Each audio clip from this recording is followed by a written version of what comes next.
Olá, muito boa noite a todos, bem-vindos à Astrolusofonia. Estamos felizes e radiantes, a Armanda chegou, de vos receber, eu e o Luís. É um sonho que aconteceu assim de improviso com o Sol em Carneiro, não é, Luís? Uma maluquice. Eu acho que recebemos a mensagem do céu. Era a altura uma comunidade assim insistiu que podemos falar uns com os outros no uso astrologuês. E eu e o Luís queremos vos receber. E antes de eu continuar, passo a palavra ao meu querido parceiro e amigo e espetacular coach, Astrolover, Luís. Olha, o barulho é da nossa Luciana, vou tirar. É a Luciana, sim. Pronto. Ok, obrigado. Ora, boa noite a todos os seres humanos que se expressam na língua portuguesa e com certeza apaixonados pela linguagem da astrologia. Hoje começamos aqui este espaço virtual, algo fantástico, que queremos unir todo o mundo lusófono e que, como a Alexandra estava a dizer, isto tudo começou com um desafio da Alexandra, estávamos a nos lamentar que não tínhamos um espaço, e eu até na brincadeira disse, vamos abrir uma sociedade recreativa de astrólogos. Tipo, em Portugal, para quem não está, é um clube onde as pessoas se reúnem, mais idosa, para jogar. E então, na brincadeira, se estamos numa época que isto é permitido, começámos, digamos, a cozinhar este espaço, que espero que seja do vosso agrado, principalmente para falarmos abertamente uns com os outros, expor as nossas conquistas, acima de tudo, fragilidades, ou simplesmente para nos divertirmos. É um espaço essencialmente lúdico, acima de tudo. Claro que vai ter momentos de aprendizagem. Futuramente vamos ter mais momentos lúdicos, com jogos, etc. Mas isso estamos ainda a cozinhar, ok? Depois vamos saber mais à frente. Neste momento gostaria de apresentar o Simão Cortês, que vive agora em Canterbury, em Inglaterra, onde leciona na Christ Church University, onde dá aulas de filosofia e de história da religião e onde é aluno do doutoramento em educação. Também, igualmente, leciona na Escola Portuguesa CEIA, do João Medeiros, um astrólogo também bem conhecido, para quem está aqui que seja português. E não só, obviamente, hoje em dia o mundo é uma nós, como estamos aqui a provar, e também começou a ser Instagram, começou agora há pouco tempo a fazer uns vídeos muito interessantes também. Para terminar, eu queria dizer que se Zeus me concedesse um desejo de meter qualquer astrólogo do mundo a partilhar este espaço e nesta estreia, de certeza que ia escolher o Simão, pois ele representa muito. Eu sei, estou subindo a fasquia, né, Simão? Mas isto é mesmo de coração, tu sabes. Porque ele representa muito do espírito da astrolusofonia, pois ele traz a novidade, ele é um velho sábio, mas ao mesmo tempo também é infantil no seu ponto de vista de abrir horizontes de uma forma entusiasmada e dando uma nova perspectiva sobre, eu não queria dizer nova astrologia, mas uma forma diferente de encarar a astrologia. Portanto, convosco passa a Alexandra para que possa continuar. E muito grato pelo Simão ter aceito ser o nosso... a nossa promessa. A nossa promessa. Sim, é verdade, Simão, nós estamos super orgulhosos e felizes de estarmos aqui connosco e ser-se connosco, usufruir desta maravilha da estreia deste projeto que tem tudo a ver, achamos nós, com a energia da nova era que está aí a chegar. Mas Saturno está em Aquário, não é? E eu tenho Saturno na 1, portanto cabe-me a mim a ingrata tarefa de vos ditar as regras, que nós já enviámos por mail, mas é sempre bom recordar, não é? Para tudo correr bem. Então a parte boa. Estas regras servem para quê? Ai, meu Deus. Estas regras servem para partilhar sabedoria e conversa em astrologuês, para... desculpem, eu não consigo. A coitadinha a Fabiola. Mas isto é só hoje. Só hoje. Partilhar sabedoria e conversar em uso astrologuês, para promover sinergias e a aproximação de quem fala a mesma língua, o uso astrologuês, para promover e dignificar a astrologia no mundo da língua portuguesa. E a ideia é exatamente o que o Luís Gomes falou. Nós temos projetos assim de nos divertirmos, além de nos conhecermos, de nos divertirmos. E eu acho que faz falta. Pelo menos a minha lua em Sagitário na 5 pede isso. E a de Luís também, não é bem igual à minha, mas também gosta muito de brincar e de aprender a brincar e de divertir. Porque a vida já é tão chata, não é? Regras. Primeira regra, respeitar o outro membro, parece-me evidente, e falar com urbanidade. Tranquilo até aqui. Segunda regra, não há membros ocultos, é obrigatório ter a câmara aberta na tertúlia, caso não tenha, será removido. Demos aqui o Janta é um problema técnico, o Janta estás perdoado, mas é que nós não, a ideia é ser tertúlia, não é? Falarmos. Deixamos um bocadinho, mas é uma tolerância, ok? Não queremos realmente câmaras ocultas, porque não faz sentido para aquilo. Luciano, se pudesse ter a câmara aberta, não faz sentido para aquilo que estamos aqui a promover, que é conhecermos a nós próprios, olhar uns para os outros. E só temos um quadradinho, não é? É obrigatório ter o microfone desligado, exceto quando chega a hora de falar. E aí tem todo o tempo do mundo. Quer dizer, todo o tempo do mundo, mais ou menos. Damos 5 minutos porque somos muitos, não é? Para toda a gente poder falar. Como é que falam? Levantam a mão, que isto tem aqui uma coisa a levantar a mão, mas assim, para ser mais justo, o chat. Escrevem o vosso nome e eu vou lá. Quando for a altura das perguntas ao timão e conversar, da tertúlia, quem disser primeiro o nome, eu vou começar por essa ordem, ok? Acho que é o mais justo. Só quem é membro pode aqui estar hoje. Só se pode interromper depois de ele dizer que terminou, ok?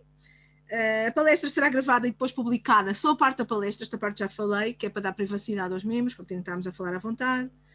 No intuito de integrar todas as técnicas astrológicas, é advertido o membro que não respeitar as técnicas que não do seu uso habitual, não sendo aconselhável nem marginalizar, nem enaltecer a sua própria técnica astrológica.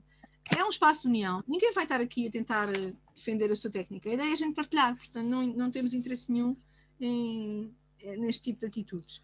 Qualquer intervenção na tertúlia pode só ter a duração máxima de 5 minutos, para evitar monopólios de discurso, já disse há bocadinho, dar a oportunidade a todos. A sala virtual abriu às 10h15 e para receber-vos, e agora já devíamos ter começado, e a duração é de 1 hora, mas começamos a contar 1 hora a partir de agora, não é, Luís?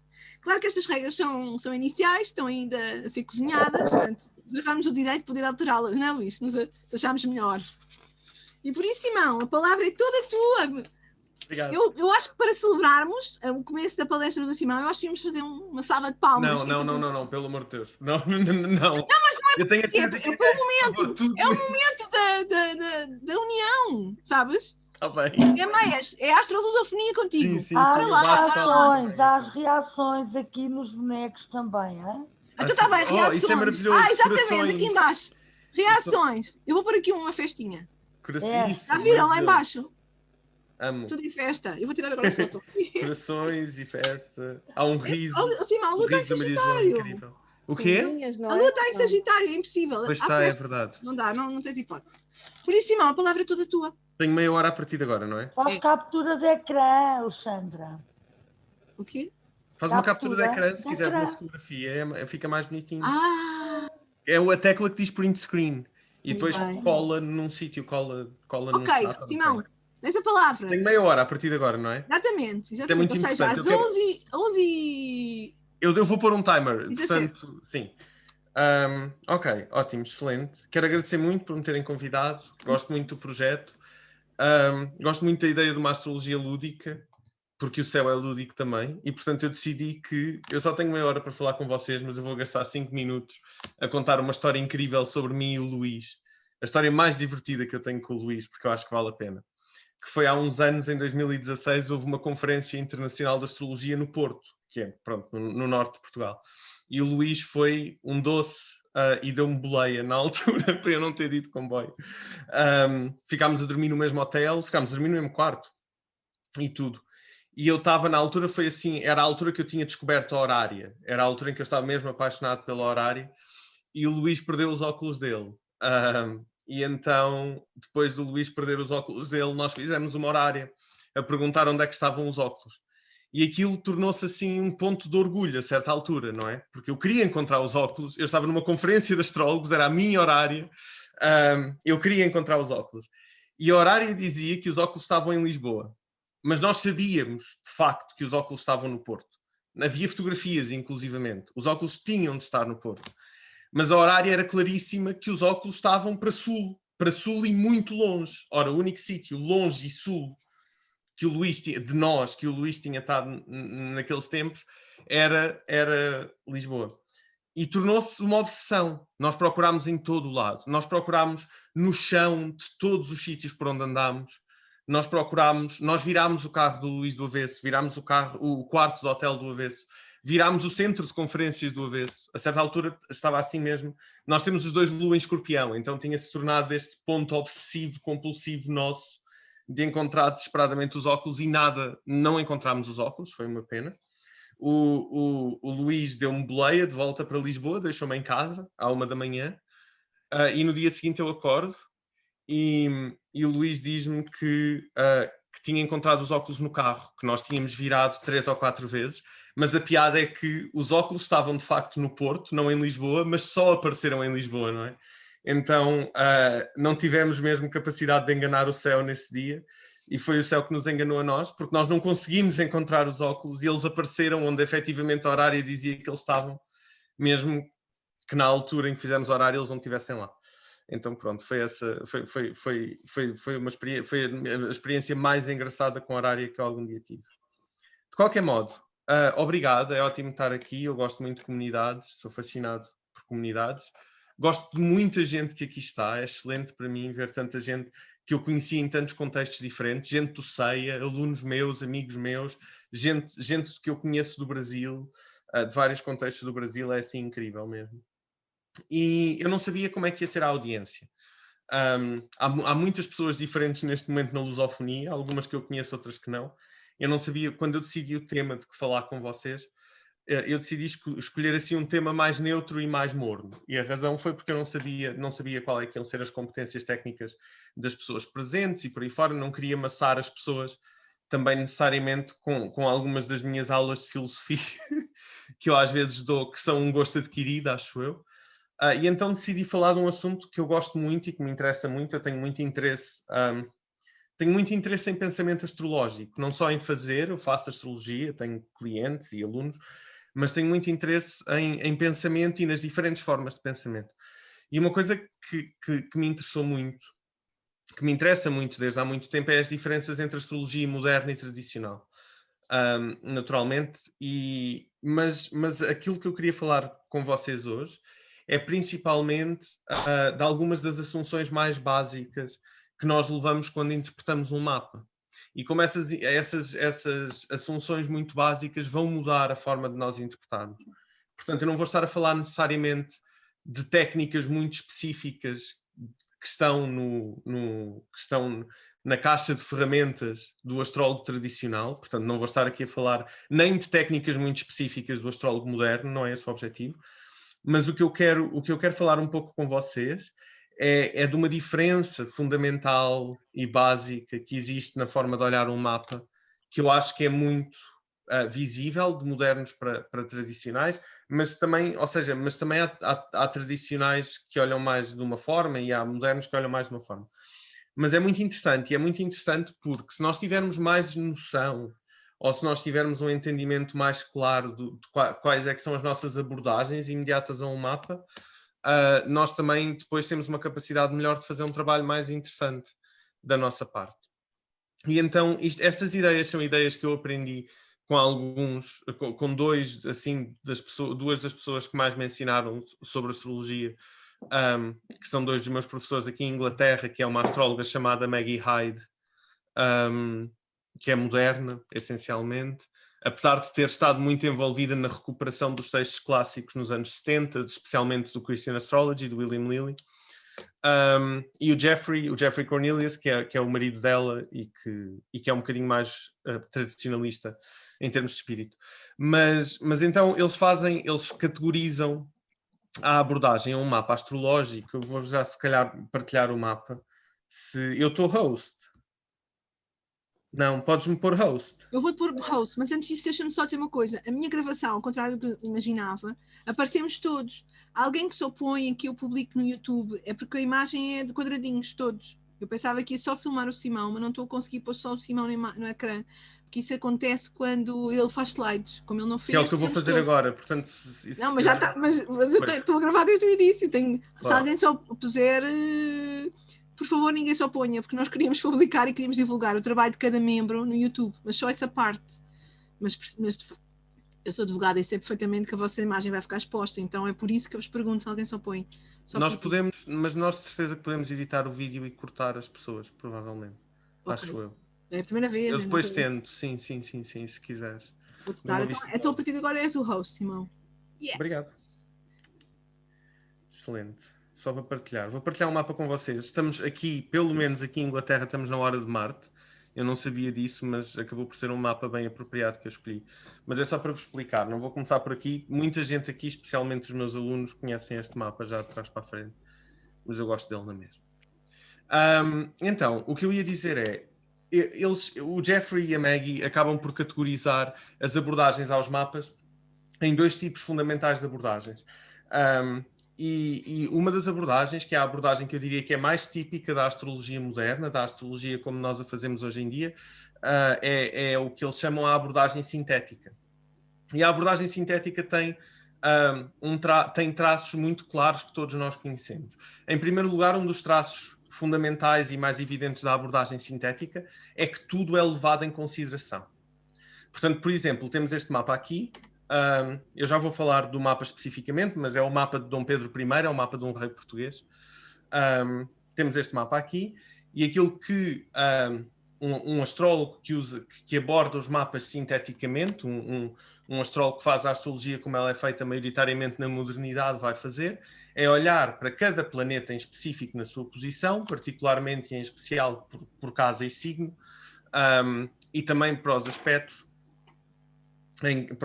que aparecem no mapa, e vai interpretá-los num primeiro passo individualmente, não é? Portanto, vai dizer qualquer coisa como a lua em carneiro pode mostrar alguma impulsividade, ou pode mostrar alguma agressividade, ou pode mostrar, como está ali conjunto a Saturno, problemas com a mãe, ou qualquer coisa do género. E vai por aí em diante, faz essa interpretação para todos eles, e depois vai tentar fazer uma síntese. E fazer a síntese é uma tentativa de alguma maneira, trazer ou juntar os elementos que são contraditórios daqui, portanto, tentar fazer sentido, fazer sentido da presença muito grande de planetas em carneiro, por hipótese, ao mesmo tempo que há uma Vênus muito importante em peixes, e, portanto, como é que a energia de carneiro e de peixe se vai misturar. E este é o grande objetivo da abordagem sintética ao mapa. A abordagem sintética ao mapa leva tudo em consideração e depois vai tentar fazer sentido deste mosaico de imagens que nós temos, que é extremamente complexo, porque são muitas imagens, são muitos planetas, não é? Pelo menos 7. E outros pontos importantes do mapa que não são planetas, e vai tentar fazer sentido dela. Esta, de muitos pontos de vista, é a abordagem que é mais utilizada na modernidade. A abordagem que era mais utilizada naquilo que hoje em dia nós chamamos um bocadinho anacronicamente a astrologia tradicional, porque quer dizer toda a astrologia feita antes do século XX, não é? São abordagens que eles chamam de abordagens de procura de significado. E a abordagem da procura de significado, quem aqui tiver estudado horária, mesmo que não tenha estudado outras formas de astrologia tradicional, quem aqui estudou horária, a horária é uma maneira bem evidente de explicar a procura de significado. E o que isto quer dizer é que nós não levamos todo o mapa a sério da mesma maneira. Nós vamos levar certas coisas no mapa a sério. Ou seja, existem certos elementos do mapa astrológico que nós vamos considerar que significam proeminência. Okay? Por exemplo, planetas muito próximos de ângulos, ou planetas com muita dignidade, ou planetas com aspectos muito exatos. Existem várias maneiras de fazer isso. Mas aquilo que é interessante é que ambas as estratégias muitas vezes vão ter resultados que são bastante diferentes. Uma característica muito evidente, por exemplo, é que abordagens ditas sintéticas, portanto, a abordagem que procura uma síntese geral do mapa astrológico, são abordagens que normalmente vão dar mais informação. Portanto, dá para falar um pouco mais com o cliente. E isto funciona muito bem, por exemplo, naquilo que é o modelo de negócios hoje em dia da maioria dos astrólogos, em que uma pessoa não fica satisfeita com uma consulta curta, não é? A pessoa quer estar num momento de profundidade e quer estar num momento de partilha. E, portanto, efetivamente, uma das razões, eu acho, pelas quais as técnicas de síntese são tão populares é que elas permitem uma consulta que a pessoa sente enquanto mais profunda. As técnicas de procura de significado vão funcionar um bocadinho, ou seja, na vida da pessoa da mesma maneira que funcionam no mapa. Ou seja, nós encontramos aquilo que é mais cachau no mapa, mas também a nossa vida não é sempre assim, não é? Nós não estamos sempre, muitas vezes a nossa vida é definida por pequenos momentos, é definida por momentos de viragem, é definida por momentos fundamentais. E esses momentos fundamentais estão brilhantemente cristalizados em assinaturas astrológicas no mapa. Mas também é verdade, quando nós vamos a uma consulta de astrologia, muitas vezes nem é para falar desses momentos. Esses momentos já são parte quase da poética da nossa vida retrospectivamente. Não é uma poética na nossa vida que nós temos dificuldade em ver. O astrólogo deve ter facilidade em ver, mas nós pelo menos temos dificuldade em ver, porque estamos bem no meio, não é? O papel do astrólogo é muito trazer essa poética de volta. E então, aqui nós estamos a falar de uma coisa diferente. Aqui nós vamos estar a olhar especificamente para pontos do mapa. Pronto. Eu sei que há muitos astrólogos tradicionais aqui, vão-me perdoar, eu gosto muito de planetas transsaturninos. Não os uso tanto como muitos astrólogos modernos, mas uso quando eles chamam a atenção. E eu não sei se o pessoal brasileiro conhece a história de Dom Pedro, não é o vosso Dom Pedro. O nosso Dom Pedro I é de uns séculos antes, é do século XIII, se eu não estou em erro. Mas a história é incrível, e não só é incrível, como eu só vos quero dar um exemplo através das técnicas de detecção de significado do mapa aqui, só vos quero dar um exemplo de como, quando nós olhamos para técnicas de detecção do mapa, de significado do mapa, em vez de estar a interpretar o mapa inteiro, os pontos fundamentais de uma narrativa muito interessante emergem naturalmente. Então eu vou contar a história de Dom Pedro muito rápido, porque eu imagino que muita gente a conheça e não quero chatear ninguém. Mas Dom Pedro é particularmente conhecido porque é assim uma espécie de Romeu e Julieta em Portugal, não é? É a nossa grande tragédia amorosa. Dom Pedro era rei, apaixonou-se por uma aia da princesa que foi mandada para casar com ele. A aia era espanhola, era uma grande confusão em termos de sucessão real, ele casar com a aia espanhola. O pai dele mandou matar a aia, a Dona Inês de Castro, o grande amor do Dom Pedro. Dona Inês de Castro foi morta, foi assim uma grande tragédia. O Dom Pedro ficou meio passadinho com isso, e quando subiu a rei, matou os executores da Dona Inês de Castro. Diz a história que arrancou o coração deles com a própria mão, um deles pelo peito, outros pelas costas, e depois a grande imagem gótica da história de Portugal é que supostamente Dom Pedro terá coroado o cadáver da Dona Inês de Castro e terá obrigado a corte toda a beijar a mão ao cadáver da Dona Inês de Castro, como rainha. Portanto, foi a nossa rainha morta.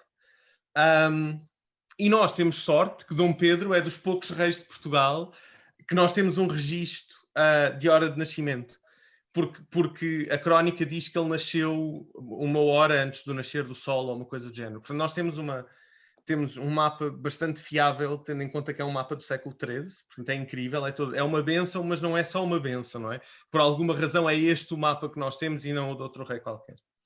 E pronto, para quem e depois daí em diante, também dizem as lendas, ele ficou com o cognome do Cruel ou do Cru, porque dizem as lendas que ele desenvolveu hábitos bastante violentos, por isso é que é giro ser a Hora de Marte.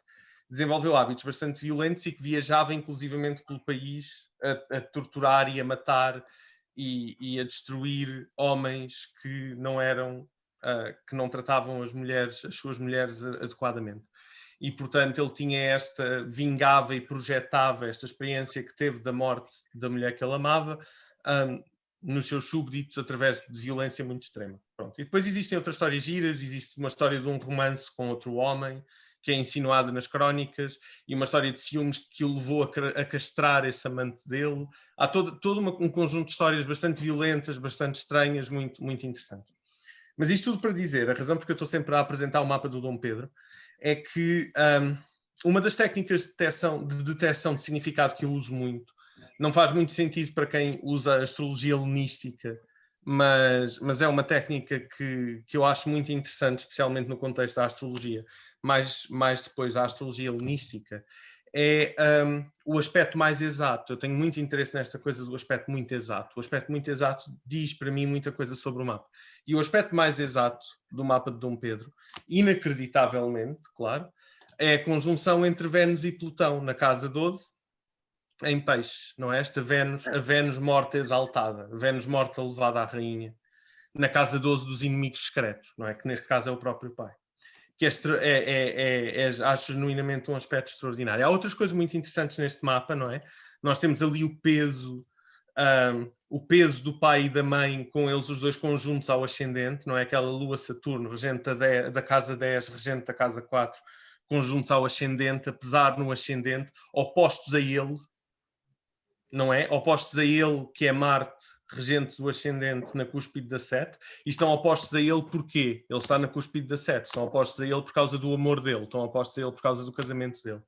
Portanto, toda a história está aqui, está extraordinariamente contada, mas vocês vão reparar que este tipo de abordagem que eu estou a usar é uma abordagem que, para quem faz astrologia natal moderna e para quem faz horária, é uma abordagem que parece muito mais uma abordagem de horária, porque eu não estou aqui a falar necessariamente sequer não estou a falar da profundidade psicológica ou da profundidade emocional de um Saturno, ou de um Saturno em Carneiro, na casa 1, whatever. Não é isso que esta abordagem tem tanto. O que esta abordagem tem é a cristalização de assinaturas, não é? A cristalização de assinaturas quase numa forma de contar uma história. Portanto, é muito parecido à utilização da horária, só que em Natal. E é assim, efetivamente, que grande parte da astrologia tradicional funciona. Mais técnicas ou menos técnicas, ou mais profundidade técnica ou menos profundidade técnica. Eu tendo a ser simplista, eu tendo a gostar de técnica simples.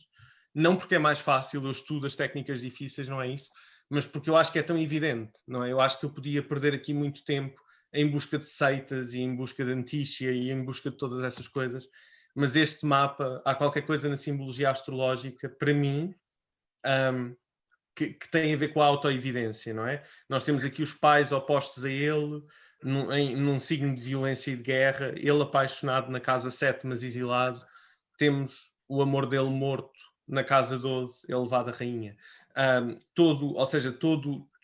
simbologia é simples, é poética, é mítica e é bastante simples e bastante clara. E isso interessa-me muito. E quando eu vos apresento isto, eu apresento-vos isto principalmente na esperança ou com a intenção de vos mostrar como abordagens diferentes a um mapa astrológico vão dar resultados que são diferentes, mas não é necessariamente que um resultado é melhor do que o outro. Um exercício muito giro que eu faço nas minhas aulas, assim, nível baixo ainda, no segundo nível das aulas que dou no CEIA, e muita gente aqui passou por isso, é dar este mapa, inclusivamente, e um outro, mas este é o meu favorito, é dar este mapa sem contexto, não é? Num contexto cultural em que toda a gente sabe quem foi Dom Pedro e Dona Inês. Não é preciso fazer uma introdução, não é? E é dar este mapa, mas sem dizer de quem é, nem sem dizer de quando é que é. Portanto, a data e o nome estão eliminados. E uma coisa muito interessante é que as pessoas dizem coisas extremamente interessantes, mas tendem a ir por uma abordagem sintética. E ao ir por uma abordagem sintética vão falar um bocado, por exemplo, da a tensão muito grande entre o romantismo de Peixes, este romantismo obsessivo de Peixes, e esta, se calhar, tendência para a violência por causa da repressão paternal em Carneiro. E todas estas coisas são verdade, não é? Elas são verdade também. Só que são verdade de uma maneira completamente diferente. É um bocadinho este o meu ponto. E quando nós vamos fazer uma interpretação de um mapa para alguém, não tem de ser sequer para sempre, mas quando vamos fazer a interpretação de um mapa para alguém, é extremamente importante que nós saibamos qual é a abordagem que estamos a tomar.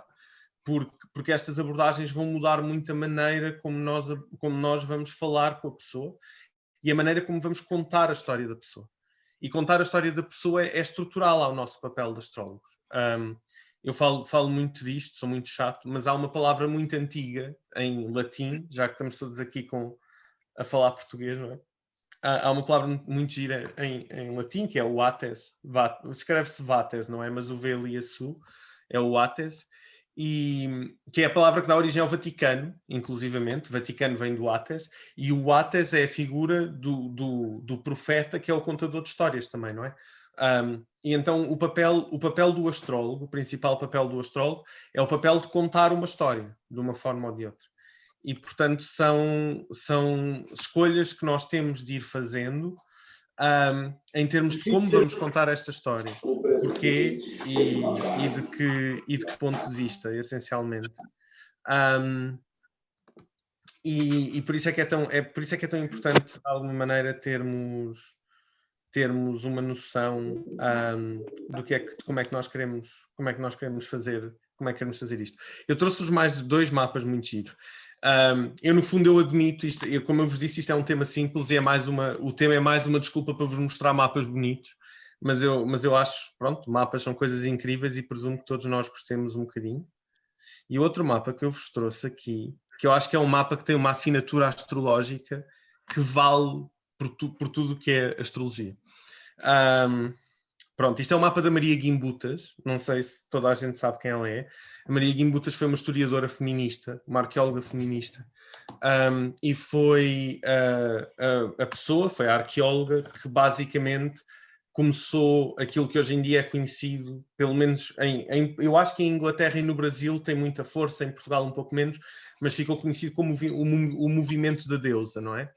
E, portanto, essencialmente, a Maria Guimbutas criou esta teoria de que a Europa, no Neolítico, tinha um culto monoteísta a uma deusa, que seria a deusa da terra, que seria esta deusa da fertilidade, a Vênus gordinha, esta deusa da fertilidade, da terra, dos ciclos naturais, e que isto seriam os povos indígenas à Europa, que teriam mais tarde sido invadidos pelos povos indo-europeus que vinham das estepes russas e que traziam consigo um conceito diferente, que era o conceito do Deus Pai, não é? Do Júpiter, não é? De Iois Pater. Traziam com eles o conceito do Deus Pai, que é um Deus do céu. E, portanto, que houve este conflito violento na Europa, antes de haver registros escritos, que houve este conflito violento entre 2 culturas que eram fundamentalmente diferentes. Uma delas tendencialmente mais pacifista, vivia num ambiente em que havia abundância, em que havia coisas maravilhosas, em que o clima era ameno, era propício à agricultura, tudo isso. E estes povos das estepes vinham de um sítio frio, difícil, onde era difícil sobreviver, e, portanto, tinham hábitos de guerra, tinham hábitos de sobreviver assim à força. Isto é a teoria dela, não é? Eu não estou sequer a dizer se é verdade ou não, há muito debate em torno disto, mas isto é a teoria dela. E, portanto, esta manifestação ter-se dado no campo religioso através do conflito entre as religiões matrilineais da deusa, de culto à deusa, e as religiões patriarcais de culto ao Deus, sendo a deusa uma deusa da terra, telúrica, da sexualidade, da alimentação, tudo isso, e o Deus patriarcal sendo um Deus do céu, do trovão, do afastamento e tudo mais. É muito giro que eu escolhi estes 2 mapas e estamos a falar no dia de Júpiter, que é o Deus do céu, do trovão, à hora de Marte, que é excelente para Dom Pedro, mas pronto. Então esta é a teoria, tanto que ela depois acha que todos os mitos que existem sobre a figura do Pai do Céu a ter comportamentos violadores, por exemplo, no caso de Urano e Gaia, ou no caso mesmo de Zeus Júpiter, não é? Todas as mulheres que ele viola, que isto são resquícios da memória do comportamento violento destes povos da steppe indo-europeus que trouxeram com eles o Deus Pai. O que é incrível neste mapa? Absolutamente incrível. É o aspecto mais exato do mapa. E o aspecto mais exato do mapa é uma oposição entre, naturalmente, Vênus e Júpiter, estando Vênus em peixe, portanto exaltada, não é? Esta deusa da abundância, é uma deusa da abundância, é uma deusa de um clima que é um clima agradável, que é um clima ameno, que é um clima fértil, acima de tudo, que é a Europa, e esta deusa da abundância na casa 8, porque a grande dor da Maria Gimbutas, e daí também o projeto da recriação da religião da deusa, que foi uma grande parte dos movimentos ecofeministas e de muitos movimentos neopagãos, a grande dor é que esta deusa morreu, não é? Porque está no 8. Portanto, temos esta grande deusa da fertilidade outra vez, as duas Vênus em peixe, hoje à noite, mas temos esta grande deusa da fertilidade na 8, oposta a quem? Oposta precisamente ao Deus Pai do céu do trovão. Ao Deus Pai do céu do trovão, que está onde? Está na escassez. É Júpiter exilado em Virgem. É Júpiter, o Júpiter que vem das estepes. Não é o Júpiter que quer ser abundante, mas vive na falta, vive na pequenez, vive contido, vive preso no detalhe virginiano e não tem aquela expansão sem horizontes típica do Júpiter. E, portanto, temos aqui esta violência representada no mapa da Maria Gimbutas. Isto é incrível, porque nós podíamos fazer todo o tipo de análises, não é? Se nós estivermos a fazer uma análise que faz menos... Se estivermos a fazer uma análise sintética, menos uma análise de procura de significado. Se estivermos a fazer uma análise sintética, nós podíamos falar de muitas coisas aqui. Por exemplo, podíamos falar de como é que terá sido a vida amorosa dela, não é? Com esta oposição de Júpiter. Será que ela tinha tendência para ser pinga-amor? Com certeza que se calhar tinha. Ou será que ela tinha tendência para gostar de formatos de relações com mais liberdade? Se calhar, ou seja, também não, se calhar, não sei como é que eram as relações dela, não... Mas se calhar há qualquer coisa muito fora da caixa a acontecer aqui, e isso tudo é plausível, não é? Com este Júpiter, esta tensão Júpiter-Vênus, muitas vezes por aí, o ter várias pessoas, o ter várias fontes de afeto, o ter várias fontes de desejo, é perfeitamente plausível. Mas o que importa é que, do ponto de vista de um encontro de uma técnica para encontrar significado, nós estamos aqui a ver... estamos aqui a ver um aspecto que mostra brutalmente a narrativa que ela conta. A história dela, a história que ela nos conta sobre a natureza do ser humano, a natureza da cultura na Europa, a natureza da violência da Europa, que não é sequer um statement, a violência dos povos indo-europeus, não é? Isto é também um statement que depois é uma afirmação que acaba por ser anticolonial a longo prazo, porque a violência dos povos das estepes contra os povos originários da deusa é a mesma violência que foi feita contra os indígenas do Brasil e contra os países na África e tudo isso. Portanto, temos aqui uma história que é contada, que no fundo é a gênese do projeto europeu de dominação, que seria a gênese do projeto europeu associado a este Deus retirado da terra no céu. E toda essa história está representada no mapa numa simples configuração, numa simples assinatura, que é esta oposição incrível entre Júpiter e Vênus. E pronto, eu queria chamar-vos um bocadinho a atenção para isto, queria chamar-vos um bocadinho para a atenção de formas diferentes de pensar a astrologia, e queria chamar-vos um bocadinho a atenção para coisas diferentes que nós fazemos e maneiras de pensar diferentes que nós temos. Simão, eu queria te chamar a atenção que o tempo está... Faltam 2 minutos, eu estou a concluir, Alexandre, isto é a minha conclusão. Pronto, queria-vos chamar a atenção para isto e queria principalmente, sabendo que a maioria das pessoas tem tendências mais modernas, acho eu, mostrar um bocadinho a beleza destas técnicas de encontrar significado e assinaturas astrológicas específicas que de alguma maneira expressam em grande beleza narrativas inteiras, só com base na interação entre dois planetas. Pronto, de qualquer maneira, espero que tenham gostado. Eu queria mostrar-vos estes 2 mapas e, como eu vos disse, com o dia e a hora foram assim fatídicos. Eu tinha um terceiro, just in case, se sobrasse tempo.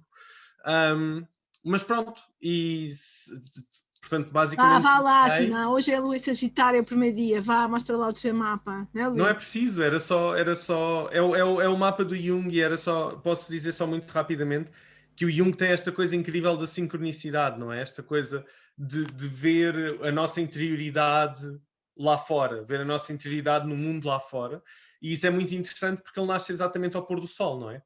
E, portanto, ele vê o sol, e especialmente em astrologia moderna, onde o sol é associado ao ego, é associado ao eu, de alguma maneira, o Jung vê o sol no outro, não é? O Jung projeta o eu no outro, o Jung projeta esta consciência solar no mundo de fora. E é muito giro, é um outro aspecto muito giro no mapa do Jung. Há outras coisas muito giras, não é? O regente do ascendente dentro dele próprio. Aquela coisa quando o Jung começa a ter um surto psicótico, aquilo que ele faz é fechar-se e discutir com as suas alucinações até resolver a psicose. Isto é maravilhosamente demonstrado primeiro por este Saturno na 1, que é regente do ascendente, e depois esta relação muito próxima com o Júpiter aqui a vir da 8, acho eu. Mas de qualquer modo, não era para ficar muito tempo nele, era só por curiosidade se sobrasse tempo. Espero que tenham gostado, façam perguntas, digam coisas, comentários. Entraram pessoas incríveis na sala, entretanto, também. Portanto, sintam-se à vontade para falar agora. Eu vou interromper o compartilhamento, que é para ver... Simão, podes-me passar, por favor? Posso. E batam palmas como eu fiz aqui nas reações. É simpático para o Simão. Eu não sei... Não, era tão giro, Simão. Olha para ti, olha. Simão, olha para o ecrã. Obrigado. Deixa-te tornar anfitrião. Ok, então agora passamos, não é, Luís? Passamos à segunda parte. É que o tempo voa, não é? E depois ficam tristes porque não fizeram perguntas, não falaram com o Simão. Eu fui certinho, são 23h19. Passei 2 minutos e podia não ter apresentado o Jung. Portanto... Não, eu ia só dizer para concluir, não era para acabares logo, não é? Sim. Mas vá, a Lu está a se agitar, ainda bem que apresentaste Jung. Então, as primeiras perguntas, os primeiros membros que fizeram o pedido para perguntas, e já sabem que se quiserem fazer perguntas, escrevam no chat só para me organizar. Estão no chat. É o